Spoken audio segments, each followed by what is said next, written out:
Hello, everybody. It's Steph Norbury here from the Amusement Network. And today I am joined by Sue Cooke, who is Managing Director of TouchTunes UK Limited. Hello, Sue. How are you? Hi, Steph. Busy, very busy, and in preparation for ACOS, which is happening in 24 hours' time. But thank you for asking. That's right. Well, thank you very much for taking the time to join. I know it's crazy. I can't believe it, Sue, but it's nearly a year, or it's about a year since you joined TouchTunes. Yeah, yeah. I know. And what are your impressions of the industry? How's it been this past year? Yeah, so it's been a roller coaster year, certainly, and it's certainly not been quiet, I would like to say. My learning process has been, I would say, more than just baby steps. I think I've had to learn to run even before I walk, but it's been really interesting for me. Good. So for us as TouchTunes, certainly the music's still very important because there's a massive boom in gaming at the moment, but we still feel that we hold a presence within the industry and we play an important part in driving what our operators do, what our customers do, and what our venues do. So I'm really glad to say we've done deals with customers who now take their Duke offering much more seriously. Yeah. And jukeboxes recently have been perceived as being ancillary, especially as there has been this massive boom in gaming. And jukeboxes are considered not really part of the profit, but what we've seen is that Duke income increases greatly if we add in card payments and app. So once we have the app enabled on our Dukes, once we have contactless card readers on our Dukes, we're starting to see an increase in our Duke revenue, which allows us to say to our customers, more than just being, hey, we'll stick a jukebox on the wall. This is something that could contribute to your income that you get as a site and as a customer. Mm-hmm. For us, the negatives that we've seen, I think there's a lack of focus on song price of play, and we're really trying to educate our customers around what that means for them as a venue and for the operator, what that means for them in terms of what they could earn. So last year we did some tests. We ran some tests around price of play with some key operators, and as a result, I'm pleased to say they saw the benefit of this from an income generative perspective, and they changed their price of song. Now, in the main, this hasn't stopped people playing the Duke.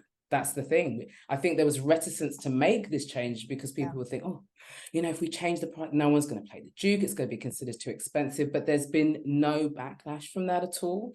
So changing your price of play makes money as well as upgrading your Dukes. So we are a digital company. We're moving more in that field. So certainly that's one of the key messages that we certainly will be getting across at ACOS as well. So you've been having a busy time of it by the busy sounds of time. things. Yeah.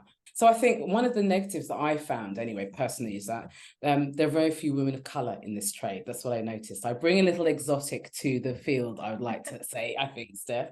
And in fact, there were very few women. And to my mind, our trade, our industry to move forward needs more women of color, needs more people of color to bring another viewpoint to a very established industry. And as we move forward, I think bringing in different viewpoints, different perspectives, different energy will allow our industry to grow and move forward. And I'd like to think that I'm more than capable of doing a job better than most men. I like to add. I have no doubt at all.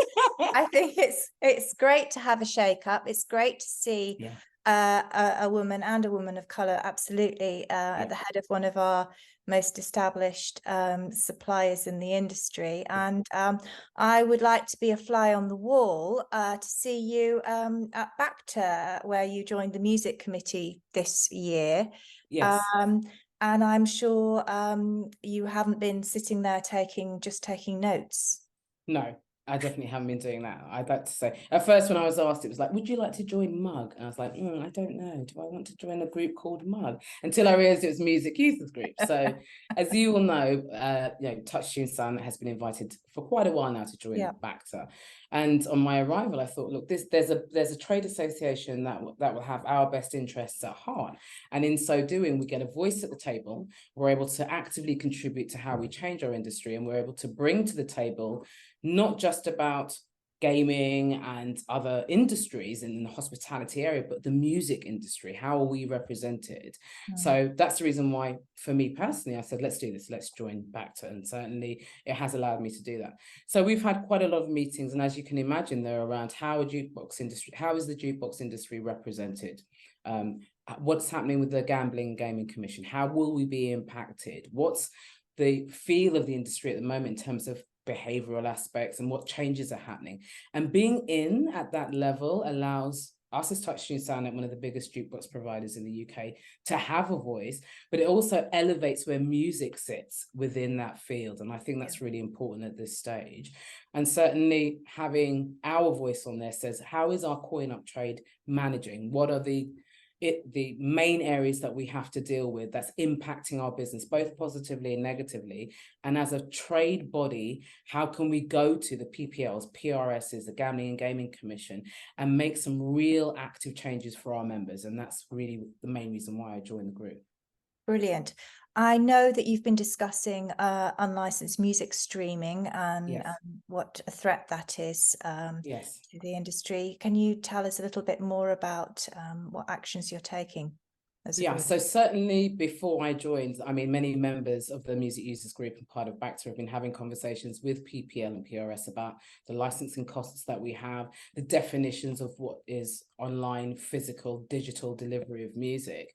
And I think whatever we had in place as an agreement, a B2B agreement with that body, now needs to change to reflect that we've moved beyond just physical delivery of our music. And now we're moving more into an arena of digital and the interpretation of that.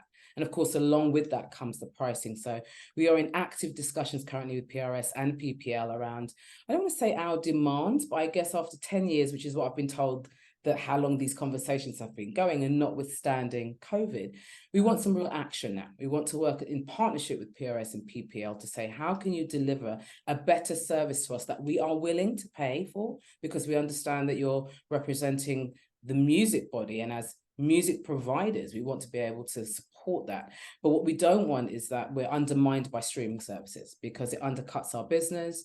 It leaves us in a very, unsustainable part of the industry that says, how do we move forward if we're being undercut so significantly by people that just want to plug in their phones and play Spotify? That's not what we do. And we have music providers here, we have music supervisors here, and their skill is being undermined as well. Not least, if we as a body are continuing to pay our licensing fees and the venues don't, and we have no way of policing this, this is what we're taking to the table with PRS and PPL and saying, please help us to ensure you get your fees, we get our fees, and we can support our industry going forward, because it's so detrimental to us that it's unsustainable at this time. So there are significantly important conversations happening at this moment. Oh, I can understand. This is a fairly traditional, mature market, and you're bringing lots of new ideas and new concepts to it. I mean, you mentioned briefly earlier the app. When are we likely to actually see that, the latest version of the app? Will we see that at EAG? Will we see that even earlier, maybe tomorrow? You took look, I was just about to say, I was about to do a drum roll, Steph, and say, sorry. And look what you did, you gave stole away my thunder. The punchline. I do that. I give away the punchline. Sorry. Oh, you did, but no, away. I mean, not least, look, it's fine. But yes, tomorrow. So we have now got improved our app significantly, and we have all payment methods available on our app. We are able to say, hey, listen, don't let your credits fall too low. Just say you want to auto refill so you can enjoy that experience in any venue that you're in. So that is live now. We will be demoing that at ACOS tomorrow. So I'm really excited about talking more about that and about how we can help through having app-enabled Jukes drive your revenue and increase your revenues. Not least, the other side of it is, if we're appealing to a slightly younger audience and marketplace with the app, they can say, great, I can be the DJ for the night. It's simple. I can order my drinks at the table. I can click on the QR code. I can order my food. I don't even need to leave my seat unless I need to go to the loo. And now I'm running the music in this venue. So we're really excited that we're at this point. It opens up so many doors for us, and obviously working with the operators to drive an increase in revenue. So tomorrow is the day that we will certainly be talking about our app. Yeah. Great. Well, I'm certainly going to come along for a demo, and I'm sure you'll be run off your feet with people wanting to see. I'd like to think so. I'd like to think so. I mean, what is the TouchTunes USP? Obviously, you're not the only supplier in this market, but I think that there are very different cultures and going on here, and you know you've got very different offers. So what's Yes. the TouchTunes USP, Sue? Well, I think if you look at our jukebox, first of all, let's just start from the basics. It is a beautiful jukebox when it sits on the wall. So it aesthetically looks fantastic in any venue that we put it in. It's robust. So the amount of repairs that we have is very, very limited, because once it's on there, we maintain it, we keep it so that it's actively working all the time. And it's the best looking product in the market, and it actually is the best product in the market. So our service history is remarkable, and that's not just here in the UK. As you know, our parent company's in the States. So across the board, our Dukes rarely go wrong. We rarely have copious amounts of service requests going out. And my team, the team that I work with, I'm really lucky to have a fantastic team. And I will be honest, they make me look good, right? Because they've been in this industry a long time. I'm just the mouthpiece to the real people who do the real work, which is my team. And you know, specifically when I look at Toby, who's been in the industry, 2.5 decades, Karen, who's been in the industry, multiple years, they are some of the best known, best respected in the industry, because they understand from the operator's perspective, they understand commercially from a TouchTunes perspective, and they understand from a site perspective. So when you've got people who are looking at the business holistically, they're trying to drive the business forward that they work for, but they're also thinking about how they can do that for our customers. And being customer centric means it's a partnership going forward. So I'm really lucky. And one of the things that we like to maintain at TouchTunes is we like to say that we're a business with morals. So if we're going to do something, if we say it, we're going to do it. If we don't say it, it means we can't at the moment, but we'll drive forward to try and find a solution. So I think when you ask about what makes us different, we don't favor one operator over another. So we're totally agnostic. We think everyone should have the same opportunity, the same great deals, but we will work with a smaller single site operator up to a massive national operator to say, what's the best deal we can put in place for you that would work for you? And we come to the table with that attitude that says, if you're winning, so are we, because that's exactly how we can drive our business forward. So we have to make some of the revenue. I'd love to say we were a charity and had billions in our back pocket, but we don't. So as a business, it is incumbent on us to make money and turn over revenue, but not at the expense of our customers. It's about saying, how do we elevate what we earn as a business? How do we do it by elevating you as well? So we will invest in our Dukes. We invest in how they look. We invest in the features. We invest in how easy it is for the end user at the site, as well as the operator, to sell in and say, hey, take this Duke because it's going to last longer. You're not going to have loads of call outs. We're moving into a digital arena. What does that look like for you? And encourage both the venues and the operators to say, hey, we want this jukebox on our wall. Our massive USP, I think, really is our app, as we just spoke about. Now that it's launched and it's app, and we want every Duke to be app enabled, because the opportunities are so vast. Here in the UK, 52% of us use our iPhones. 52% of 67 million people in the UK don't have a wallet anymore, right? Not all of them. I still do. I'm old school. I still have a wallet, I'm not going to lie. But certainly you can connect to your phone. You can tap your phone to pay for your shopping. So now you can get your drinks and you can get music through it. And the other 48% are on Android. So now that we're covering all of those abilities to make payments, now we should see a really significant growth. So we're not going anywhere. We've been here 25 years. We're here for the next 25 and beyond. So we're excited to get that message across at ACOS as well. Fantastic. And why ACOS? Is this a show that's got particular resonance for you as a company? Yeah, I mean, look, we've done ACOS for a long time. So the question would be, why bother? But that's where our customers are. That this is where the conversations happen. This is where hey, Sue, I've not been happy with this. What can you do? Or I've been tremendously happy with that. Or we have some ideas. And those conversations allow us to build those efforts into our business to match and meet what our operators need, as well as give us ideas around, hey, we hadn't thought about that. How can that work for us as a business and for you? And look, it's a trade show. Toby and Karen love trade shows. They love them more than I do. My feet hurt at the end of a trade show. So I always bring my trainers. Everyone will see me trainers by the end of the trade show. But what we expect to do is business at this show. We expect to have conversations, build on our relationships, and come ready to talk about some deals that we'd like to do. as I mentioned just a moment ago, this is a long-term business. We're established in the UK market.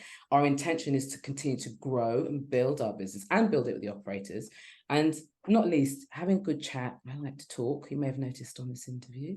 So having a good chat with people that you work with builds that relationship. So when they start to think about the deals, and we're not the only jukebox provider, as we know, they can at least say, hey, let me have a quick chat with Sue, or let me have a chat with Toby, see what they have available and make a business decision. But we want to be part of their considerations when they're looking to grow their business. So yeah, here we come, ACOS. See you tomorrow. Fantastic. You'll be on stand 94. I don't think it'll be hard to find you anyway, given the size of the room. But we look forward. I shall hot-foot it over. Look forward to seeing you tomorrow. And thank you again, Sue, for your time. No problem. Thank you so much, Steph, for interviewing me. I look forward to seeing you tomorrow at ACOS.